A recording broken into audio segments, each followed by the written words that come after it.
Every night, she died a little more. Not on a sales call, but in the quiet, glowing prison of her own making. This was Sarah, 11:57 p.m., Tuesday night. Click, type, update.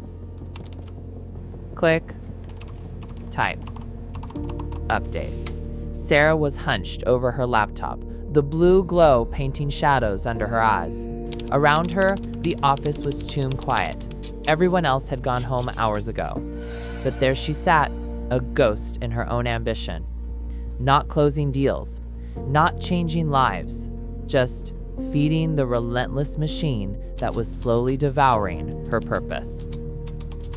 Follow up next Tuesday. Maybe interested. Call back later. The faces behind these notes, gone, forgotten. Reduced to data points in an endless scroll of nothing.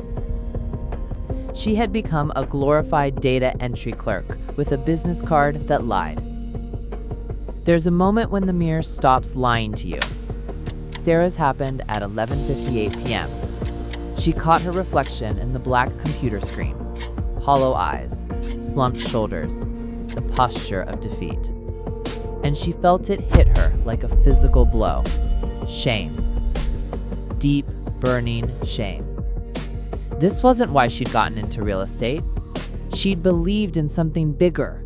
She'd believed in momentum, in connection, in helping families find not just houses, but homes. Instead, she was drowning in the digital quicksand of her own making. Then came Zanelle. Single mom. 2 kids. Yeah. Desperate timeline. School started in 3 weeks. New suburb, new beginning. Not a lead, a person. Sarah knew the perfect property, perfect fit, perfect timing. She even wrote the note, call Zanelle tomorrow, urgent. But tomorrow got buried under a landslide of notifications, automation sequences, follow-up reminders for leads she'd forgotten she had. The true villain wasn't a competitor or a bad market. It was the impersonal system she'd allowed to consume her. By the time she remembered her, Thanks, but I found someone else. 6 words that gutted her. She didn't lose a lead that day. She lost something worse. She lost who she used to be. That night, Sarah sat in her car, silence, everywhere except for the voice in her head, asking the question she'd been avoiding. Who are you really helping? The CRM dashboard had answers, metrics, conversion rates, activity scores. But it couldn't answer the only question that mattered.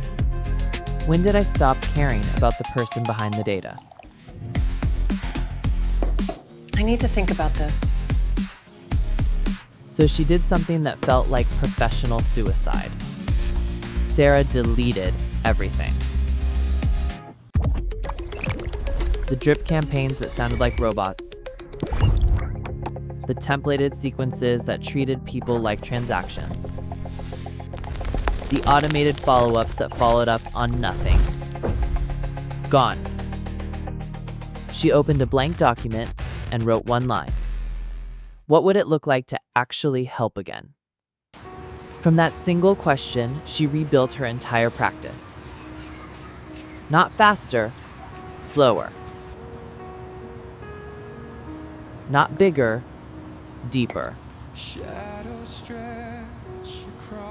Not automated, human. She stopped chasing phantom leads and started having real conversations. She stopped scripting interactions and started listening, really listening. She built a rhythm she could feel in her chest, not just track on a screen. The result? Sarah now works with fewer clients, but every single one trusts her completely. And that trust, that connection, that moment when someone hands you the keys to their future, that's the only metric that ever mattered. Here's what Sarah learned. The technology was never the problem. She was the problem. She'd let the tools use her instead of the other way around. But when you remember that every name in your database is someone's daughter, someone's father, someone's dream, when you remember that your job isn't to only manage leads in a database, it's to guide lives, that's when everything changes. The question isn't whether you're using the right CRM. Yes, even though the right CRM does matter. The question is, are you still human enough to deserve their trust?